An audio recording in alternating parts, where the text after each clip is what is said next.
Hello everyone, I'm Jasmine Sidhu and I welcome you all to my online classes. In my today's video, I have taken up the explanation of chapter 10 from Moments book prescribed by CBSE for 9th class students. The name of the chapter is The Beggar and it has been beautifully penned down by Anton Chekhov. Now, if I talk about this Russian author, he was born on 29 January 1860 in Russia and he was a renowned Russian playwright and short story writer. Some of his famous books and short stories are mentioned over here, like The Lady with the Dog, this is one of his famous books, and Misery, Gooseberries, these are few of his famous short stories. Eventually, he died on 15 July 1904 in Germany. Now let's take the chapter in detail. Before I should talk about the characters and further details of the chapter, let me introduce the chapter first. Now as we know, the name of the chapter is The Beggar. So this story, it is an inspiring story which, contrary to the title, is a story of a successful man, the transformation of a beggar into a good human being. The message of the story is very loud and clear that the effect that kindness can have on another human being is amazing. It shows how a selfless act can have a life changing effect on the receiver to the extent that it gives the person the incentive to change a way of life into which she is entrapped. And the story, revolves around the theme of kindness and compassion. It also highlights the human nature of being judgmental and tagging people, labeling them without understanding the gravity of the situation. But surprisingly, in this story we'll come to know that if you give selfless love and support to even a criminal, she can be a transformed human being and they can do wonders in their life. So let's look at the characters of the story. The main protagonist over here is Lashkov. He is the beggar. Then we have Sergei, the advocate, and Olga. She is maid in the house of the advocate Sergei. Now, these characters have been explained by me in the last two slides. If you want for your reference, you can see those slides and it can be helpful for you from the examination point of view. So let's begin with the story. Now, one fine day, Sergei came across a beggar. Remember, the name of the beggar is Lashkov. He was wearing a fawn colored tattered overcoat. Tattered means torn overcoat, and had dull, drunken eyes with red spot on either cheek. Now, he was begging for alms. He was, looking for people around who could understand his pain and agony. And by chance, he met Sergei over there. Now, what reason he gives to Sergei for his begging? He says that he had been a village school teacher for 8 years, but due to calumny, he was thrown out of the job. Calumny means that demeaning someone's identity. So he became a victim to that, and ultimately he was thrown out from the school.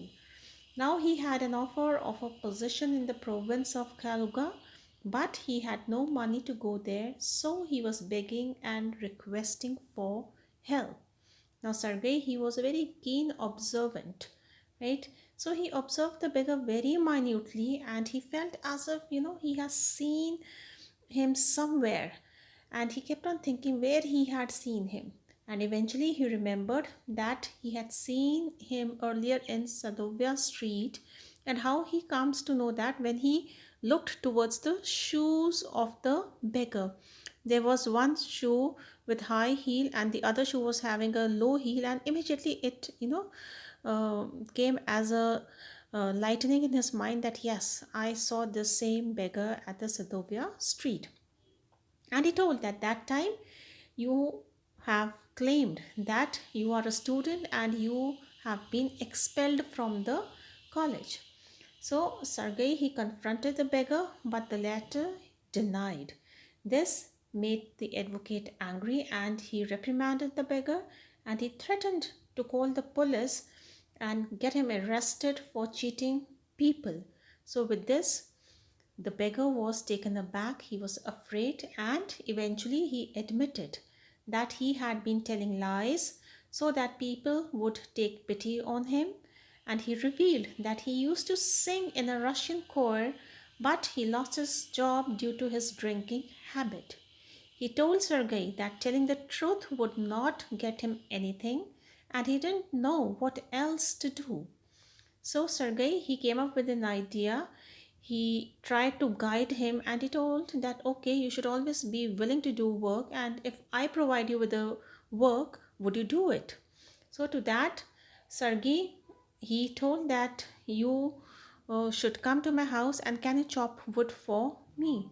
The beggar he agreed to do that work, though unwillingly, right? But Sergey he took him to his house and over there he introduced Olga, the maid of his house, to him, and he asked Olga to take the man to the woodshed and let him chop wood.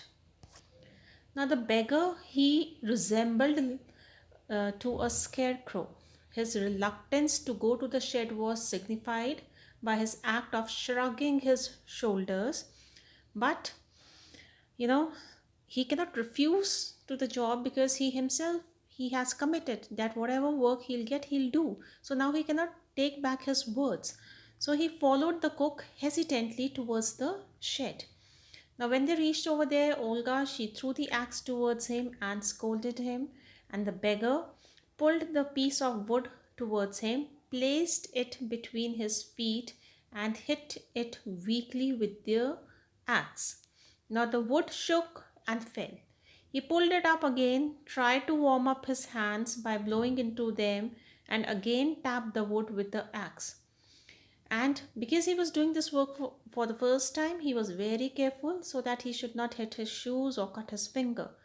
And again, the wood fell down.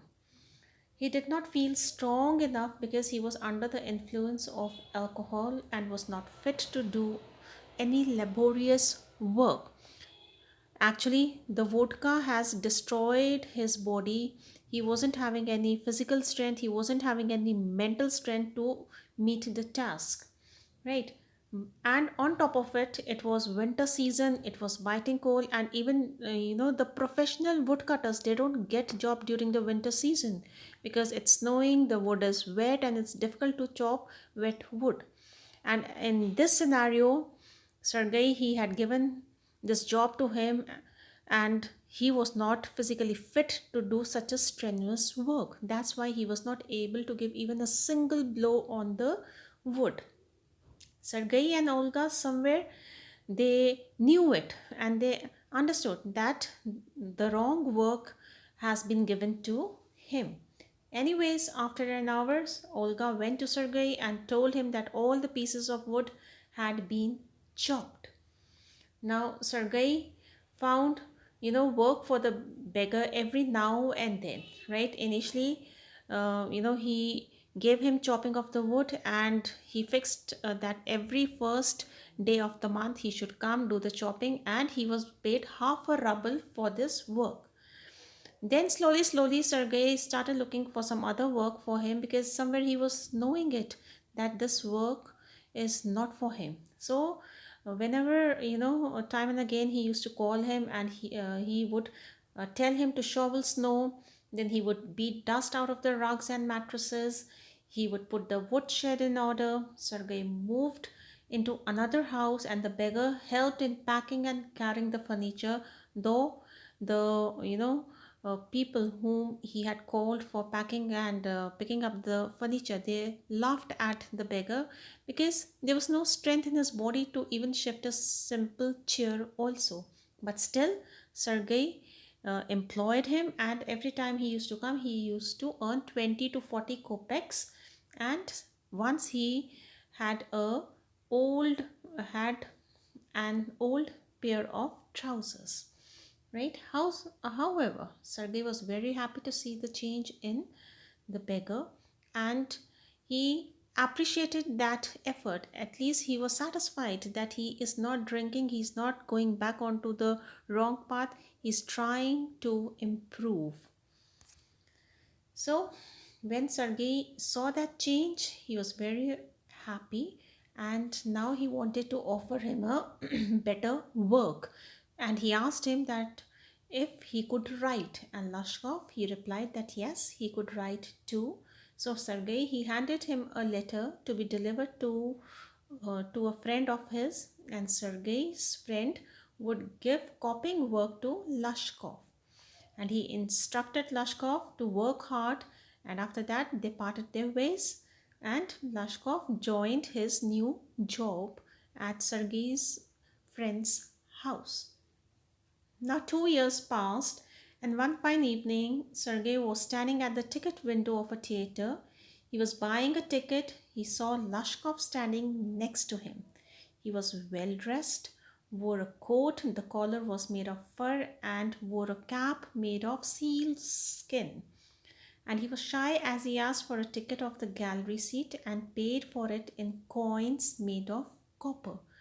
Now Sergei he was very happy to see Lashkov in such a nice position. He was so well dressed because he remembered from where he has picked him up.